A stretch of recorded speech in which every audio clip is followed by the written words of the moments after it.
పరిశుద్ధాత్మ దేవుడు మనతో ఈరోజు ఏం మాట్లాడబోతున్నాం మనం చూద్దాం. వాక్య సందేశంలో ఈరోజు పరిశుద్ధాత్మ దేవుడు 121 కీర్తనలో మొదటి నుంచి మనం చదివినట్లయితే దేవుడు మనతో ఏం మాట్లాడబోతున్నాం మనం చూద్దాం. పరిశుద్ధాత్మ దేవుడు ఈ దిన వాక్యంలో హల్లెలూయా మీరు అందరి కోసం చూసినట్లయితే 120 కీర్తనలో మనము నా ప్రాణము నేను యెహోవాకు మొరపెడితిని ఆయన నాకు ఉత్తరం ఇచ్చెను అంటున్నాడు. ఏ విధమైన ప్రార్థన మీరు ప్రార్థన చేస్తున్నారు? ప్రతిదినము ఏ విధమైన ప్రార్థన చేస్తున్నారో మీరు భయముతో ప్రార్థన చేస్తున్నారు. నా కుటుంబంలో అనేకమైన సమస్యలు ఉన్నాయి, మీ సమస్యల గురించి ప్రార్థన చేస్తున్నారా? ఆయన కూడా మీకు జవాబు రావట్లేదంటే పరిశుద్ధాత్మ మీతో మాట్లాడుతున్నాడు. మరొకసారి ఈరోజు ప్రార్థన చేస్తున్నావు కదా, ఆ ప్రార్థన ఆపకు. ఆ ప్రార్థనకు తగు సమయమందు నేను జవాబు ఇవ్వబోతున్నాను అంటున్నాడు. ఏ విధమైన ప్రార్థన? నీ కుటుంబపరమైన ప్రార్థన, వివాహపరమైన ప్రార్థన, నీ కుటుంబంలో భర్త సమస్య, ఏ సమస్యతో ఉన్నావు ఈరోజు. కానీ ఈరోజు ఈ ఉదయకాల సమయము ఈ దినము పరిశుద్ధాత్మ మీతో మాట్లాడుతున్నాడు. నీవు ఈ రోజు నుంచి ప్రార్థన ప్రారంభించు, తప్పకుండా నేను జవాబిస్తానని సెలవిస్తున్నాడు. అలాగే 2వ వచనం చూసినట్లయితే యెహోవా అబద్ధమాడు పెదవుల నుండి మోసకరమైన నాలుక నుండి నా ప్రాణమును విడిపించును అంటున్నాడు. హల్లెలూయా. అంటే ఈరోజు ఏ విధముగా నేను మోసం ఆర్థిక పరంగా నేను మోసం చేశారా? వివాహం చేసుకుంటానే మోసం చేశారా? ఏ విధంగా బిజినెస్ లాస్ అయిపోయిందా? ఏ విధమైన నష్టపోయావు? ఏ విధంగా నువ్వు నష్టపోయావు? ఏ విధంగా నష్టము పోగా మిగతా వారందరూ కూడా నిన్ను వెలివేసి మాట్లాడిన విధంగా మాట్లాడుతున్నారా? కానీ పరిశుద్ధాత్మ మీతో బలంగా మాట్లాడుతున్నాడా మీరోజు? హల్లెలూయా. ఈ రోజు నుంచి పరిశుద్ధాత్మ నీ జీవితంలో గొప్ప కార్యం చేస్తానని ఈరోజు ఈ దిన వాక్యంలో మీతో సెలవిస్తున్నాడా మీరోజు? ఈరోజు భయపడక 120 కీర్తనలో దేవుడు మాట్లాడుతున్నాడమ్మా. ఈరోజు నువ్వు మొరపెట్టి ఈరోజు ప్రార్థన విషయమే ఉపవాసం చేస్తున్నావా? అదే ఉపవాసాన్ని ప్రతిరోజు అదే ఉపవాసాన్ని ఆచరించు, ప్రార్థన చేయి. తప్పకుండా నీ కుటుంబంలో నీ పిల్లలు మారుతారు, నీ భర్త మారుతాడు. అన్ని విషయంలో దేవుడు తన యొక్క సంపూర్ణమైన కార్యాలు జరిగిస్తాని పరిశుద్ధాత్మ దేవుడు ఈ దినము ఈ వాక్యం ద్వారా మీతో బలంగా మాట్లాడుతున్నాడు. అదే 3వ వచనం చూసినట్లయితే మోసకరమైన నాలుక నుండి ఆయన నీకేమి చేయను, ఇంతకంటే అధికముగా నీకేమి చేయను అంటున్నా. అంటే కొన్నిసార్లు మన హృదయం కూడా అనిపిస్తూ ఉంటుంది, ఇప్పటివరకు ప్రార్థన చేస్తాను ఏ జవాబు రాలేదు, మరొకసారి ప్రార్థన చేస్తే జవాబు వస్తుందా అనుకుంటున్నావేమో. కానీ పరిశుద్ధాత్మ మీతో మాట్లాడుతున్నాడమ్మా. ఈరోజు నువ్వు ప్రార్థన చేయి, తప్పకుండా ఈరోజు కూర్చొని ప్రార్థన చేయి. ఎందుకు? ఈ వాక్యం నీకు బయలుదేరింది కాబట్టి. ఈరోజు ఈ వాక్యము బయలుదేరింది కాబట్టి ఈ బయలుదేరిన వాక్యము నీకు ఈరోజు సాక్ష్యంగా మారుతుందని దేవుడు సెలవిస్తున్నాడమ్మా. ఏ విధమైన సాక్ష్యం నీకు కావాలా? కానీ గుర్తుపెట్టుకోనమ్మా, ఈ కాలము దేవుడు నీకు సాక్ష్యం తీసుకొచ్చే కాలము, నీ పిల్లల్ని బాగు చేసే కాలము. దేవుడు తప్పకుండా నీ పిల్లల్ని బాగు చేస్తాడమ్మా. ఈరోజు నీ పిల్లల్ని బాగు చేసే దేవుడు నీతో ఉన్నాడు, నీ కుటుంబాన్ని బాగు చేసే దేవుడు నీతో ఉన్నాడు. కానీ తప్పకుండా ఈ ఉదయకాల సమయమందు ప్రార్థన జవాబు రాలేదని ప్రార్థన పక్కన పెట్టకండి. హల్లెలూయా. తప్పకుండా నీకు జవాబు ఇస్తాడు. ఈరోజు నిన్ను మోసకరమైన పెదవుల నుంచి నేను విడిపిస్తానంటున్నాడు. మోసకరమైన పెదవుల నుండి దేవుడిని విడిపించి కాపాడి భద్రపరుస్తారని సెలవిస్తున్నాడు. అలాగే తన గేడు నిప్పులతో కూడిన బాణములు బలాఢ్యుని యొక్క వాడిగల బాణముల మీద వేయును. అయ్యో, నేను మోషకులో ఉన్న పరదేశంలో ఉన్నాను, కేదాను గుడారంలో వద్దను కాపురం ఉన్నాను అంటున్నాడు. చూస్తారా, దావీదు ప్రార్థన చేయడంతో పాటు ప్రార్థన చేశారు, కానీ అన్ని కష్టాలు తరుముతూ వస్తున్నాయి. నీ జీవితంలో కూడా నువ్వు ప్రార్థన చేసేటప్పుడు కష్టాలు తరుముతూ వస్తున్నాయా? నీ జీవితంలో కష్టము ప్రార్థన చేస్తున్న ప్రతిసారి, ఉపవాసం చేస్తున్న ప్రతిసారి, దేవుడికి వస్తున్న ప్రతిసారి నీకు కష్టాలు ఎక్కువ అవుతున్నట్టు అనుకుంటున్నావు. కానీ కష్టాలు ఎక్కువ అవుతాయి. కానీ ఆ కష్టాల్లో కూడా ఆ అగ్ని బాణములు నిన్ను దాటి రాకుండా ఆ భయాలు, ఆ ఆందోళనలు, ఆ ఇబ్బందులు నుంచి దేవుడిని తప్పిస్తాడని పరిశుద్ధాత్మ మీతో మాట్లాడుతున్నాడు మీ వాక్య సందేశం ద్వారా. ఏమంటున్నాడు చూద్దామా మరొకసారి.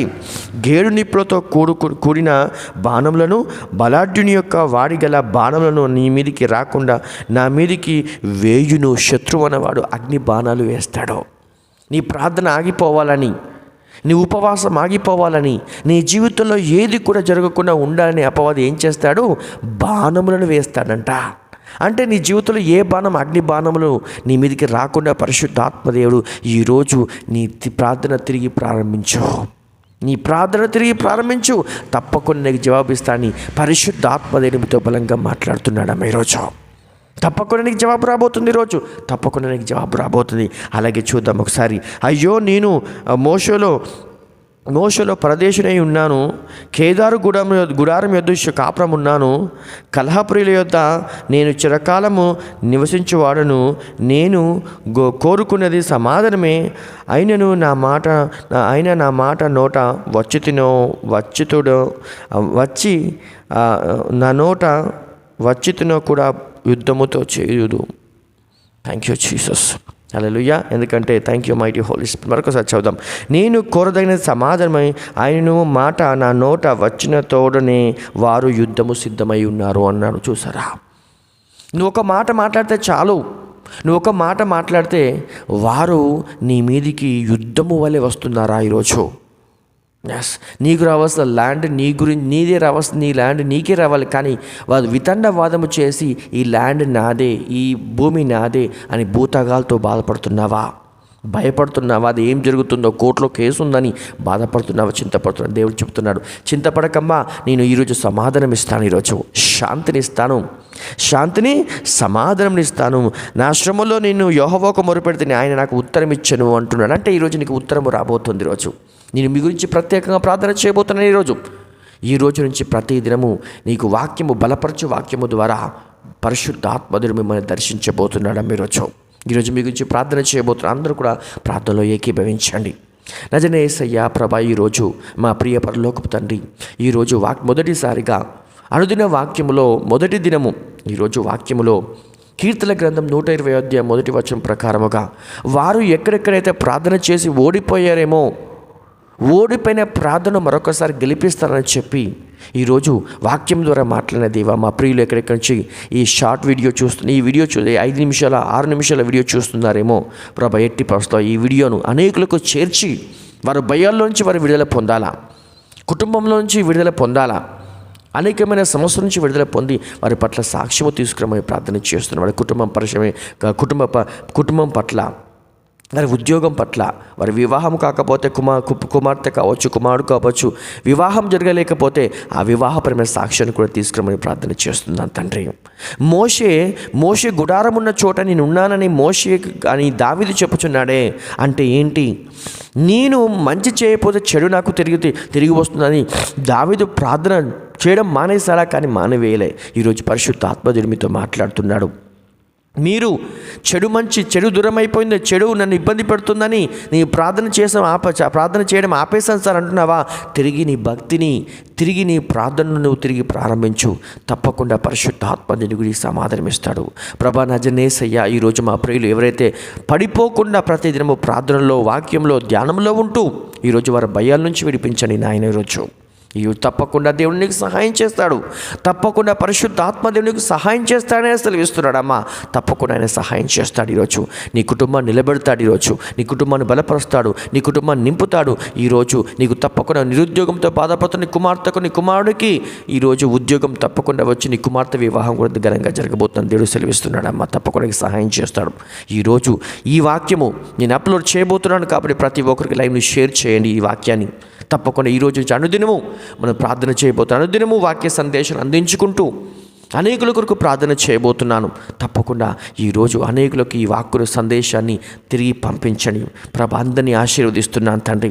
ఈరోజు అబద్ధమాడు పెద్దల నుంచి విడిపించండి ప్రభా. అనగా ఈరోజు వారు ప్రార్థన చేస్తున్నప్పుడు మైటీగా అవతల వారు ఇంకా ఇబ్బంది పెట్టినను ప్రార్థన మాత్రం ఆపకుండా వారు తిరిగి పొందుకునే విధంగా చేయమని ప్రార్థన చేస్తున్నాను తండ్రి. ఈరోజు తిరిగి వారి జీవితంలో ప్రార్థన సహాయం పొందుకొని ఈరోజు పరిశుద్ధాత్మ కుటుంబాలను విడిపించండి ప్రభా.